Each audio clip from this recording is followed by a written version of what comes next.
ಹೆಂಗ್ ಸಿಕ್ಕಿದ್ರು ಎಕ್ಸಾಕ್ಟ್ಲಿ ಅವರು ಈ ಒಂದು ಸಿನಿಮಾ ಹೆಂಗೆ ಚರ್ಚೆ ಆಯ್ತು ಫಸ್ಟ್ ಅಂತ? ಅಂದ್ರೆ ಅಪ್ಪು ಸಾರು ನನಗೆ ದುನಿಯಾ ಮಾಡಿದ ನಂತರನೇ ಸಿಕ್ಕಿದ್ದು. ಯಾಕೆ 3 ಸಾಂಗ್ ಕೈ ಬರ್ತಿದ್ದಂಗೆ ಸ್ಕ್ರಿಪ್ಟ್ ವ್ಯಾಲ್ಯೂ ಜಾಸ್ತಿಯಾಗಿ ಇವಾಗ ನನಗೆ ಅದೊಂದು ದೊಡ್ಡ ಕಾಮೆಂಟ್, ಅದಕ್ಕೆ ಅಪ್ಪು ಅವ್ರನ್ನ ನೀವು ಲೋಕಲ್ ಆಗಿ ತೋರಿಸ್ತಾ ಇದ್ದೀವಿ. ನಾನು ಅಪ್ಪು ಅವ್ರನ್ನ ಲೋಕಲ್ ಆಗಿ ತೋರಿಸ್ಬೇಕಾಗಿಲ್ಲ, ಆಲ್ರೆಡಿ ಅವ್ರು ಲೋಕಲ್ ಆಗಿದ್ರು ಅವರು. ನಾವು ಬರ್ದಿರೋದೇನೋ ಕಡಿಮೆ ಆಗಿದ್ದೇನೋ ಅನ್ನೋ ಮಟ್ಟಿಗೆ ಇರ್ತಿತ್ತು, ಅಷ್ಟು energy. Sir actually Jackie cinema ಸಾಕಷ್ಟು ಮೆಮೊರೀಸ್ ಇರುತ್ತೆ ನಿಮಗೆ ಡೆಫಿನೆಟ್ಲಿ ಅಪ್ಪು ಸರ್ ಜೊತೆಗೆ, ಮತ್ತೆ ಜಾಕಿ ಸಿನಿಮಾ ಜೊತೆಗೆ ಸಾಕಷ್ಟು ವರ್ಷಗಳು ಟ್ರಾವೆಲ್ ಮಾಡಿರ್ತೀರ.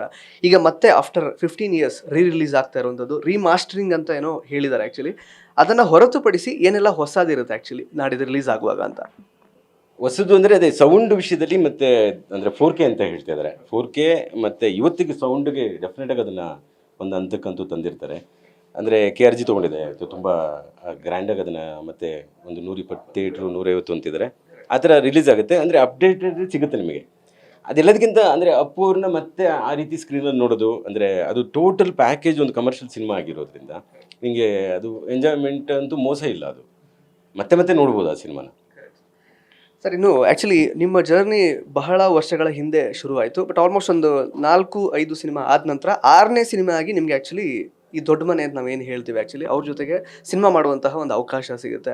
ವಜ್ರೇಶ್ರೀ ಕಂಬೈನ್ಸ್ ಅವರೇ ಅದನ್ನು ಪ್ರೊಡ್ಯೂಸ್ ಕೂಡ ಮಾಡ್ತಾ ಇರ್ತಾರೆ. ಅಪ್ಪು ಸರ್ ಅಂತಹ ದೊಡ್ಡ ಒಬ್ಬ ಸೂಪರ್ ಸ್ಟಾರ್ ನಟ ನಿಮ್ಮ ಕೈಗೆ ಸಿಗ್ತಾ ಇದ್ದಾರೆ ಅಂತ ಹೇಳುವಾಗ ಹೆಂಗೆ ಸಿಕ್ಕಿದ್ರು ಎಕ್ಸಾಕ್ಟ್ಲಿ ಅವರು ಈ ಒಂದು ಸಿನಿಮಾ ಹೆಂಗೆ ಚರ್ಚೆ ಆಯಿತು ಫಸ್ಟ್ ಅಂತ? ಅಂದರೆ ಅಪ್ಪು ಸಾರು ನನಗೆ ದುನಿಯಾ ಮಾಡಿದ ನಂತರನೇ ಸಿಕ್ಕಿದ್ದು. ಅಂದರೆ ಮೊದಲೆಲ್ಲ ಶೂಟ್ಗೆ ನಾನು ಅಪ್ಪು ಸರ್ ಸಿನಿಮಾ ಶೂಟಿಗೆಲ್ಲ ನಾನು ಕೆಲಸ ಮಾಡಿದ್ದೀನಿ. ದಿನೇಶ್ ಬಾಬು ಅವರು ವರ್ಕ್ ಮಾಡ್ತಿದ್ರು ಒಂದು ಸಿನಿಮಾಗೆ. ಅವರು ಒಂದು ಶಾರ್ಟ್ಗೆ ಕರೆಸಿ, ಅಂದರೆ ಕೆಲವು ಡ್ರಾಯಿಂಗ್ ಎಲ್ಲ ಮಾಡಿಕೊಟ್ಟು ಬಂದಿದ್ದು. ನೋಡಿದ್ದು ಗೊತ್ತಿತ್ತು, ಅಪ್ಪು ಅವ್ರನ್ನ ನೋಡಿದ್ದು, ಮಾತಾಡಿಸಿದ್ದಿಲ್ಲ. ದುನಿಯಾ ಆದಮೇಲೆ ದುನಿಯಾ ನೋಡಿದ್ರು ಅವರು. ದುನಿಯಾ ನೋಡಿದ ನಂತರ ಅವರಿಗೆ ಕಮರ್ಷಿಯಲ್ ರೀತಿಲಿ ಇದೊಂದು ಹೊಸದಾಗಿದೆ, ಅಂದರೆ ವಿಜಯ ಆ್ಯಕ್ಷನ್ನು ಎಲ್ಲ, ನನಗೆ ಸಿನಿಮಾ ಮಾಡಿ ಅಂತ ಮನೆಗೆ ಕರೆದು ತುಂಬ ವಿಷಯಗಳಾಯಿತು. ಅದಾದ ನಂತರ ನನಗೆ ನಾನು 2 ವರ್ಷ ತೊಗೊಂಡೆ. ಅಂದರೆ ಇಂತಿನ ಪ್ರೀತಿಯ ಮಾಡಿ ಅದಾದ ನಂತರ ಜಂಗ್ಲಿ ಮಾಡೋವರೆಗೂ ನನಗೆ ಅಪ್ಪು ಸರ್ಗೆ ಹೋಗಿ ಕತೆ ಹೇಳುವಂಥದ್ದು ಆಗಲಿಲ್ಲ. ಕತೆ ಹೇಳೋಕ್ಕೆ ಹೋದಾಗ್ಲೂ ನಾನು 2 ಕತೆಗಳು ಓಕೆ ಆಗೋಗಿತ್ತು. ಅಂದರೆ ಒಂದು ಲವ್ ಸ್ಟೋರಿ ಕೂಡ ಆಗಿತ್ತು, ಅದನ್ನು ಅಮ್ಮ ಒಪ್ಪಿದ್ರು. ಅದಾದರೆ ಇನ್ನೊಂದು ಕತೆನೂ ಹೇಳಿದರು, ಅದು ವೀರಭದ್ರಪ್ಪ ಅವ್ರದ್ದು ಕನಕಂಗಿ ಕಲ್ಯಾಣ ಮಾಡೋದು ಅಂತ. ಅದು ಬಜೆಟ್ ತುಂಬಾ ಆಗುತ್ತೆ. ಸರಿ, ನನಗೆ ಇದು ಯಾವುದೂ ಒಂದು ಲವ್ ಸ್ಟೋರಿನೂ ಅಲ್ಲ ಆ್ಯಂಡ್ ಇದೂ ಅಲ್ಲ. ನಾನು ಕಾಲ್ ತೊಗೊಳ್ಳೋವಂಥದ್ದು ಇತ್ತು. ಅಂದರೆ ಅಪ್ಪು ಸರ್ ನನಗೆ ತುಂಬ ಜನ ಹೇಳೋರು, ತುಂಬ ಸೂಕ್ಷ್ಮ ಇದೆ, ಯೋಚನೆ ಮಾಡು, ಅಂದರೆ ಇಮಿಡಿಯೇಟ್ ಯಾವುದಕ್ಕೂ ಲಾಕ್ ಆಗಿಬಿಡಂಗೆ ಅಂತ. ನನಗೆ ಹೊರೆ ತುಂಬಾ ಇತ್ತು. ಓಕೆ, ನಾನು ಒಂದು 15 ದಿನ ಬಿಟ್ಟು ಹೋಗಿ ಜಾಕಿ ಅಂತ ಟೈಟ್ಲನ್ನ ಅಮ್ಮನಿಗೆ ತೋರಿಸಿ, ಇದು ಅಂಬರೀಷ್ ಅವ್ರದ್ದು, ಮತ್ತೆ ವಾಪಸ್ಸು ಈ ಟೈಟ್ಲ್ ಮೇಲೆ ಹೋಗೋಣ ಅಂತ. ಅವ್ರಿಗೆ ಇಷ್ಟ ಆಯಿತು, ಲೈನ್ ಇಷ್ಟ ಆಯಿತು.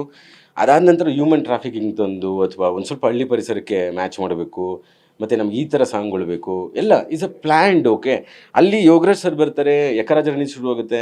ಅದು ನಮಗೆ ಅದಾಗ್ತಿದ್ದಂಗೆ ನಮಗೆ ಶಿವ ಅಂತ ಹೋಗುತ್ತಿದೆ, ಸಾಂಗ್ ಕೈಗೆ ಬಂದುಬಿಡುತ್ತೆ. ಯಕರಾಜರಣಿ ಬರ್ತಿದ್ದಂಗೆ ನಮಗೊಂದು ಹೀಟ್ ಫಾರ್ಮ್ ಆಯಿತು. ಓಕೆ, ಇದರಲ್ಲಿ ಈ ಥರ ಸಾಂಗ್ ಕೂತಿದೆ. ಜಾಕಿಗೆ ಬಂತು.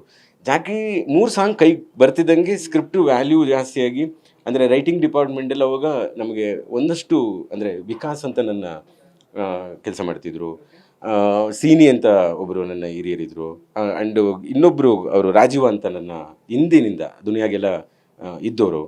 ಇವ್ರುಗಳಿಂದ ಸಡನ್ನಾಗಿ ತಿರ್ಗಿ ಅಪ್ಪು ಅವ್ರಿಗೆ ನಾವು ಹೇಗೆ ವರ್ಕ್ ಮಾಡಬೇಕು ಅನ್ನೋದ್ರ ಬಗ್ಗೆನೇ ಚರ್ಚೆ ಆಯಿತು. ನನಗೆ ಅದು ಆ ಜಾಕಿ ಲೈನ್ ಕೂಡ, ಅದು ಅಮ್ಮಗೆ 2 ಲೈನಲ್ಲಿ ಎಕ್ಸ್ಪ್ಲೇನ್ ಮಾಡೋ ಥರದ್ದಿತ್ತು ಕತೆ. ಅವರು ಖುಷಿಯಾದರೂ ಸರಿ ನೀವು ಮಾಡ್ತಾ ಹೋಗಿ. ನನಗೆ ಪ್ರೊಡಕ್ಷನ್ ಕಡೆಯಿಂದ ಇದ್ದಿದ್ದು ನನಗೆ ಅಭ್ಯಾಸ ಇಲ್ಲ ಆ ಥರದ್ದೊಂದು ದೊಡ್ಡ ಪ್ರೊಡಕ್ಷನಲ್ಲಿ. ಅಷ್ಟು ಸೂಪರ್ ಡೂಪರ್ ಹಿಟ್ಗಳಾಗಿರೋ ಸಿನಿಮಾಗಳಾಗಿದೆ. ನಮ್ಮನ್ನು ಅದೊಂದಷ್ಟು ವಾಶ್ ಮಾಡ್ತು. ಅಂದರೆ ಒಳಗಡೆ ಹೋಗ್ತಿದ್ದಂಗೆ ನಾವೊಂದಷ್ಟು ಕಲಿಕೆ. ನಾನು ಆ ಸಿನಿಮಾ ಮಾಡಾದ್ಮೇಲೆ ಕಂಟಿನ್ಯೂಸ್ ಸಿನಿಮಾಗಳು ಮಾಡ್ತಾ ಹೋದೆ ನಾನು. ಅಂದರೆ ಅಲ್ಲಿ ಕಲ್ತಂಥದ್ದೇನಿದೆ. ಮತ್ತು ಅವರು ಕೂಡ ಒಂದಷ್ಟು ವಿಷಯಗಳನ್ನ, ಮಲ್ಲಿಕಾರ್ಜುನ್ ಇರ್ಬೋದು, ಅವರ ಪ್ರೊಡಕ್ಷನ್ನು ಆ ಕಡೆ ಈ ಕಡೆ, ಅಪ್ಪು ಸರಿಂದ ನನಗೆ ನೀಲಕಂಠ ಶೆಟ್ಟಿ ಅಂತ ಒಂದು ದೊಡ್ಡ, ಅಂದರೆ ಇವಾಗ ನನಗೆ ಅದೊಂದು ದೊಡ್ಡ ಕಾಮೆಂಟ್, ಅದಕ್ಕೆ ಅಪ್ಪು ಅವ್ರನ್ನ ನೀವು ಲೋಕಲ್ ಆಗಿ ತೋರಿಸ್ತಾ ಇದ್ದೀವಿ. ನಾನು ಅಪ್ಪು ಅವ್ರನ್ನ ಲೋಕಲ್ ಆಗಿ ಏನು ತೋರಿಸ್ಬೇಕಾಗಿಲ್ಲ, ಆಲ್ರೆಡಿ ಅವ್ರು ಲೋಕಲ್ ಆಗಿದ್ರು. ಅವರು ಇಡೀ ಪ್ರೋಸೆಸ್ಸಲ್ಲಿ ನಾವು ಗಮನಿಸ್ತಾ ಇದ್ದಿದ್ದು, ನಾವು ಬರ್ದಿರೋದೇನೋ ಕಡಿಮೆ ಆಗಿದೆಯೇನೋ ಅನ್ನೋ ಮಟ್ಟಿಗೆ ಇರ್ತಿತ್ತು, ಅಷ್ಟು ಎನರ್ಜಿ. ಅಂದರೆ ಇವತ್ತರೆಗೂ ನನಗೆ ಕಾಣಿಸಲ್ಲ ಸ್ಕ್ರೀನಲ್ಲಿ ಆ ಎನರ್ಜಿ. ಅಂದರೆ ಆ ಸಿನಿಮಾ ಮುಗಿಸಿದ ರೀತಿ, ಅದರದ್ದು ಫಂಕ್ಷನ್ಗಳು ಅಟೆಂಡ್ ಮಾಡಿದ ರೀತಿ ಇವತ್ತು ನೆನೆಸ್ಕೊಂಡ್ರೆ ಅದು ನಿರಂತರ, ಅಂದರೆ ಕಂಟಿನ್ಯೂಸ್ ಆಗಿ. ಕೊನೆಗೆ ನಮಗೆ ಸಿಕ್ಕಿದಾಗ ಅಂದರೆ ಜಾಕಿ ಬಗ್ಗೆನೇ ಮಾತುಗಳು ಜಾಸ್ತಿ ಇರ್ತಿತ್ತು. ಅಂದರೆ ಅದರಲ್ಲಿರೋ ಪೊಲೀಸ್ ಭಾಗಗಳಿರ್ಬೋದು, ರಂಗಾಯಣ ರಘು ಮತ್ತು ಇವ್ರ ಜೊತೆಗಾಗುವಂಥದ್ದು ತುಂಬ ವಿಶೇಷವಾಗಿ ಆ್ಯಕ್ಷನ್ನು, ಡ್ಯಾನ್ಸು, ಈ ಕಡೆ ಬಂದರೆ ಮ್ಯೂಸಿಕ್ ವಿಷಯದಲ್ಲೂ, ಡೈಲಾಗ್ ವಿಷಯದಲ್ಲೂ, ಎಲ್ಲದರಲ್ಲೂ, ಮತ್ತು ಪ್ರೊಡಕ್ಷನ್ನು ತುಂಬ ನೀಟ್, ಒಂದು ದೊಡ್ಡ ಪ್ರೊಡಕ್ಷನ್ಗೆ ನಮಗೂ ಅದು ದೇವ್ರ ದಯೆಗೆ ಅದು ಹಿಟ್ ಆದ ನಂತರ ಕಂಟಿನ್ಯೂಸ್ ನಾವು ಮಾಡ್ತಾ ಹೋಗೋದು.